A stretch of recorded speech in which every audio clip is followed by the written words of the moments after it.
bilhões de reais, a gente vai ver que esses 285 bilhões em licitações representam 13% do produto interno bruto do país. Ou seja, a gente tem aqui o governo como maior comprador nacional, tá? E isso é um fato, não são coisas que a mídia divulga. 13% do PIB é representado por compras públicas, tá? Aí a gente vai para um conceito. Como que são feitas essas aquisições públicas? Todas através de licitação. O que a gente pode entender como licitação? Licitação é a forma de o governo comprar.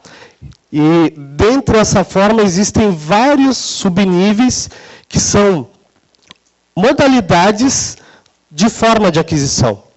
Então, se eu for pegar uma definição de licitação pública perante o que diz a lei 8666, a gente vai ter o seguinte: é o processo formal que permite a administração pública. Deixa eu só cancelar isso aqui. Não vai atrapalhar a gente.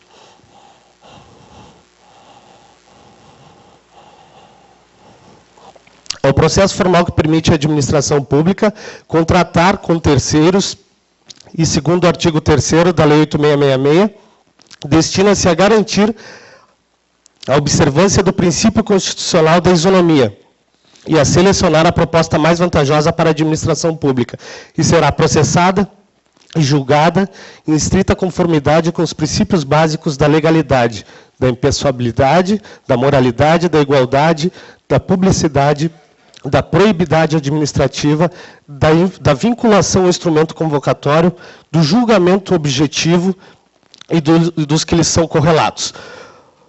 O que significa isso aqui? Significa a gente dizer que qualquer forma de aquisição pública, ela tem princípios básicos a serem seguidos, tanto por parte do fornecedor, quanto por parte do cliente, no caso, o órgão público, tá? Esses princípios devem ser legais, embasados em lei. Eu poderia pedir uma água lá? Peguei um frio que eu não estou acostumado aqui, né? Então, assim, ó, elas têm que ter legalidade, essa legalidade tem que estar embasada dentro de leis e decretos que defendem juntamente com o fornecedor também a parte do cliente, tá?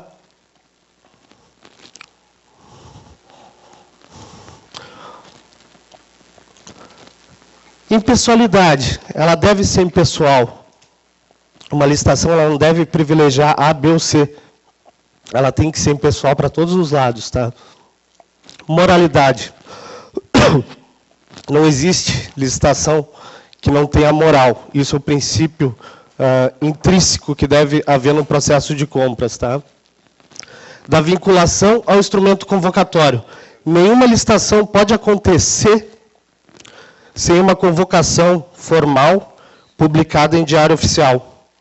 Ou seja, nenhum órgão público pode comprar da noite para o dia sem que isso seja divulgado a fornecedores, a licitantes, ou, caso não venha a ter um processo formal licitatório, deve haver uma consulta de preço, que eu vou explicar mais adiante para vocês.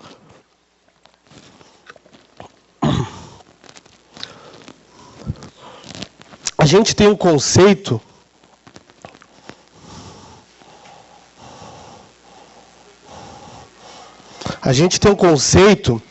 de licitação, que é um conceito elaborado por nós, onde que a gente diz que a licitação nada mais é do que o procedimento administrativo mediante o qual a administração pública seleciona a proposta mais vantajosa para o contrato de seu interesse.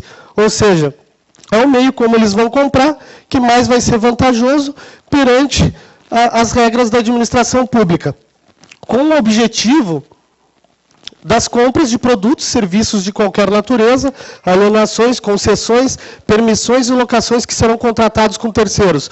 Ou seja, não se compra só produtos, se compra serviços também, tá? Dentro disso, dentro das licitações, a gente tem um amparo legal a ser seguido. Esse amparo legal também defende os fornecedores e também defende os clientes, lado público. Pela Constituição Federal, artigo 22, inciso 17º, artigo 37, inciso 11º, artigo 175. Aqui eu vou dar só uma noção para vocês do que é de direito de um fornecedor e o que é de dever de um fornecedor, que está previsto em lei dentro de aquisições públicas, tá? Então, o artigo 22, ele traz o seguinte: compete privativamente à União legislar sobre normas gerais de licitação e contratação, em todas as modalidades para administração pública direta e indireta, incluídas as fundações instituídas e mantidas pelo poder público nas diversas esferas de governo, e empresas sob seu controle. Na verdade, é obrigação do órgão público ditar e passar essas regras de licitação para os fornecedores, em qualquer esfera governamental, sendo federal, estadual ou municipal. Em cima disso, também para as empresas onde que o governo controla, tá? Sendo terceirizadas ou não.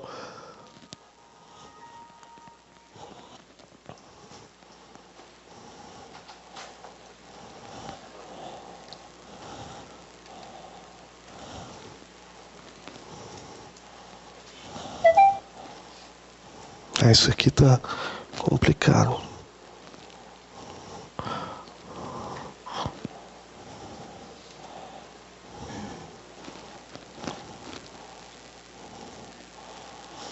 A gente tem o artigo 37, que diz que a administração pública direta, indireta ou fundacional de qualquer dos poderes da União, dos Estados, do Distrito Federal e dos municípios obedecerá aos princípios de legalidade, impessoalidade, moralidade, publicidade. Também é o seguinte: ressalvos os casos especificados na legislação, as obras, serviços, compras e alienações serão contratados mediante processo de licitação pública, que assegure a igualdade de condições a todos os concorrentes, com cláusulas que estabeleçam obrigações de pagamento, mantidas as condições efetivas da proposta, nos termos da lei, o qual somente permitirá as exigências de qualificação técnica e econômica indispensáveis à garantia do cumprimento das obrigações.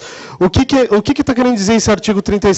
Na verdade, ele está querendo mostrar que, além da licitação ser uma coisa, ter que ser um processo idôneo e moral, também deve observar a igualdade a todos os seus concorrentes. Essa igualdade também é o lado do fornecedor dispor a sua condição de participação ou não, em detrimento a variáveis ou características que o deixam de fora ou não em determinada concorrência pública. Tá? Então, isso aqui também está previsto na Constituição. Ou seja, eu estou querendo mostrar para vocês que a licitação não é uma simples formatação na qual não tem um amparo legal. Tem. Fornecedores têm seus direitos, cliente tem seus direitos. Cabe a nós saber um pouquinho o que é direito da revenda ou não para reivindicar alguma coisa, tá?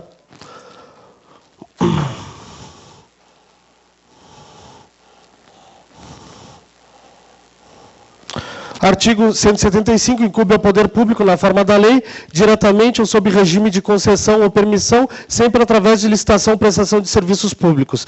Esse artigo está dentro da Constituição e ele quer dizer o quê? Governo não pode comprar sem ser mediante licitação. Pode ser por uma dispensa, pode ser por uma carta convite, pode ser por pregão eletrônico, presencial, o que seja. Hoje o governo não pode usar a verba pública sem montar um processo licitatório. Se esse processo é correto ou não, não cabe nós a julgar. A lei estabelece isso, tá? As modalidades de licitação existentes. A gente tem hoje várias modalidades de licitação a qual um órgão pode fazer uso para aderir a determinado tipo de produto ou serviço, tá? Dentre elas, a gente tem os pregões, que aí eles vão se dividir em eletrônico e presencial, e vamos ter também as modalidades de dispensa, licitação, carta convite, tomada de preços, concorrência, concurso, leilão e inexigibilidade. Eu vou explicar um pouquinho de cada uma dessas modalidades para vocês saberem as existentes. E o que a gente faz em um treinamento? A gente começa a entender a necessidade do cliente do órgão público e tentar sugerir a modalidade